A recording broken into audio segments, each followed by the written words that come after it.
as well as Instagram. So if you want to join, please do.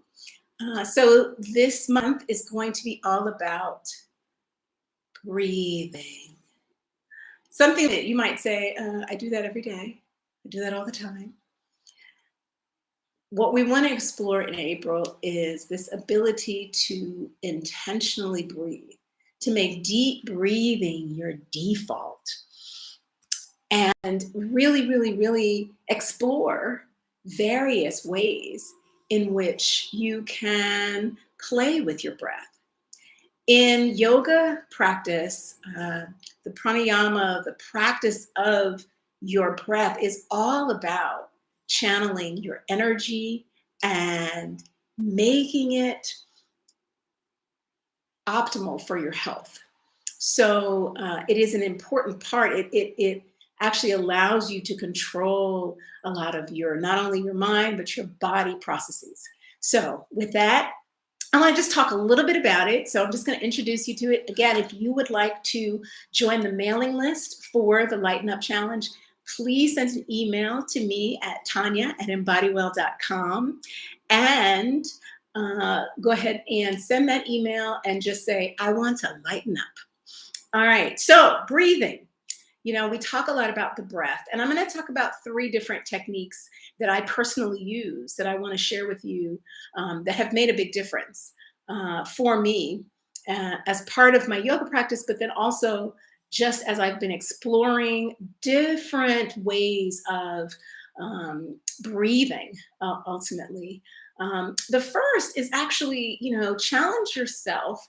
Breathing through your nose is an absolutely important way to breathe. I think there's a phrase called mouth breathers, right? Where you're breathing through your mouth, and that is limiting your ability to filter the air that is coming in, and lessens, it doesn't allow you to maximize the oxygen, and you oxygenating your blood, right? Really allowing those lungs to expand and gather as much oxygen as possible is a critical part, to be honest, of all of your body processes. So whether you talk about you're having trouble with digestion, or you're having trouble with fatigue, or all of that is all about you being able to get the most oxygen out of the air that you're breathing. And the nose is absolutely critical to you being able to do that. So I challenge you, when you're sleeping, when you observe what's happening as you really focus on breathing through your nose. There are certain breathing techniques that explore through the nose, out and through the mouth, etc. But I want to challenge you in your everyday to focus on breathing through your nose. What's really interesting is there's a book about breathing, which I'll leave a link in the bio and in the show notes for YouTube, that talks about the fact that when you breathe through your mouth, you actually change the shape of your face, because your body adjusts to the fact that you are taking air in through a way that it was not designed to. So again, breathing through my nose has made a huge difference.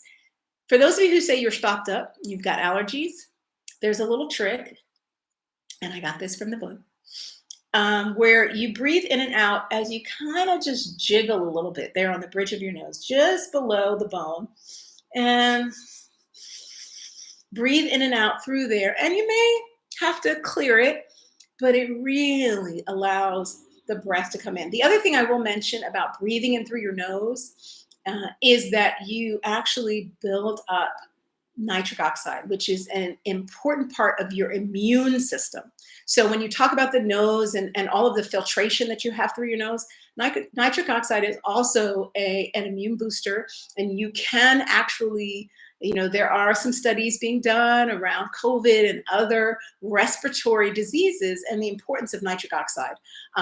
So humming can also produce more nitric oxide in the nasal cavity. So again, breathing through the nose, try it. You may find that when you're sleeping, there's a little more, your mouth starts to open. So really try to breathe through your nose. So that's one. The challenge for this week, for the April Enlighten Me session is to explore different modes of breathing. And I'm going to talk about three today. And the first one is you're going to breathe box breathing. It's actually used, the military uses it. And it's kind of a variation or a combination of a couple of yogic breathing techniques. But you basically inhale, and you can start with 4 counts of inhale. Start wherever you're comfortable, but start with an inhale. So this is the box. You inhale, you hold, you exhale, and you hold. And you do that. A lot of people think of breathing, and especially when you have this intentional breath work that you're doing, as a way to meditate. And I am going to underscore, as I have in the past, when we talk about lightening up for this challenge, one of the ways to lighten up is to recover from stress, release distress. And one way in which you can do that, stress creates rapid breathing rate. So you want to slow down your breathing rate and trigger what is called the relaxation response, right? So when you start focusing on your breathing, focusing on a pattern of breathing, like box breathing, you will trigger that relaxation response. And the bigger the box, so as you start to go to, 6 counts, hold 6, the more you're actually prolonging that sort of exhale, that ability to release the stale air and take in new, fresh air, ideally filtered, and get that oxygenation that your body craves and actually really needs. So there's box breathing. There is a concept of 4-7-8 breathing. And that is where you breathe, you inhale for 4, you hold for 7, and you exhale for 8. And the principle behind that is that the longer your exhale, the more you're triggering that relaxation response. It's almost sort of this release. Exhales are releases. So it's just, it's a lovely, lovely way. And you want to prolong that release, again, triggering that relaxation response. And as a result, optimizing your health and well-being. So 4-7-8 breathing, I'll put another link for a couple of tutorials in there. And then the last thing I want to mention is something I picked up from one of the podcasters that I listen to, Andrew Huberman, and he calls it cyclic sighing. And it's this concept of 2 inhales, one longer than the other, and a very long exhale. And I have found, since I've been doing this for, I think it's only probably a couple months now, but when I do this before I go to sleep, I sleep better. He's done research around it. So again, when we talk about recovery from stress and rest, it is absolutely valuable for you to figure out your breathing so that you are able to maximize that rest. So what is cyclic sighing? So I mentioned 2 inhales, 1 exhale. So the way that I do it is an inhale, and 1 sort of more strong inhale, and then a shorter, stronger inhale, and then a long exhale. And if you want to really trigger that release for you mentally and physically, go ahead and sigh and go ahead and use your mouth. So,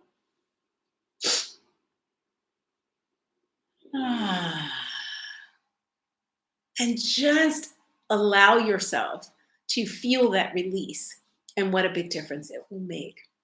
Now, Huberman's recommendation is 5 minutes a day.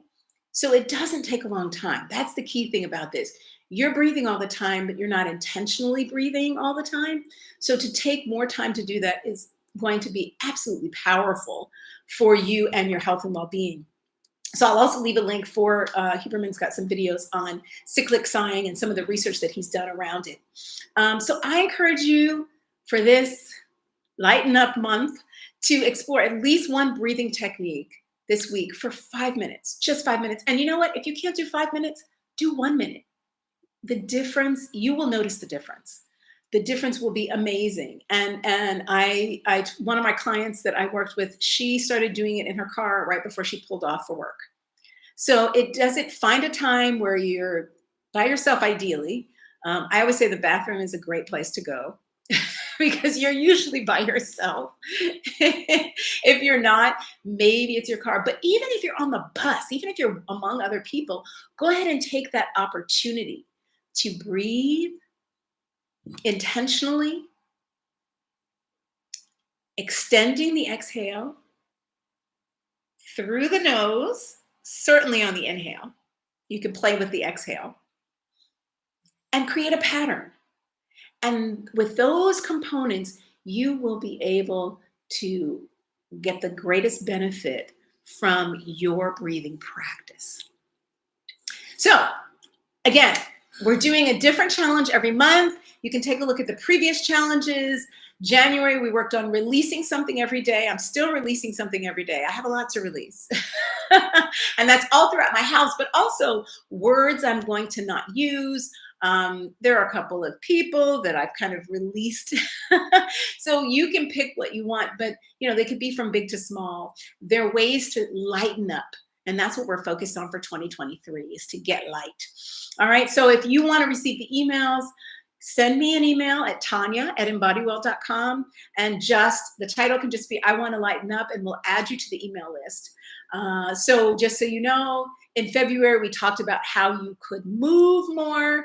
And in March, we actually focused on being more positive, how you can see the gift in things and focusing on gratitude and appreciation and all of those things where you can stay in the light. So with that, thank you. Thank you so much. Thank you, Marika. Thank you, Carlito. And Lena, thank you for joining. And to all of you who are watching, I wish you a big, big kiss. I'm sending a big kiss. And I am wishing you a wonderful day and lots of oxygen and breath. Take care.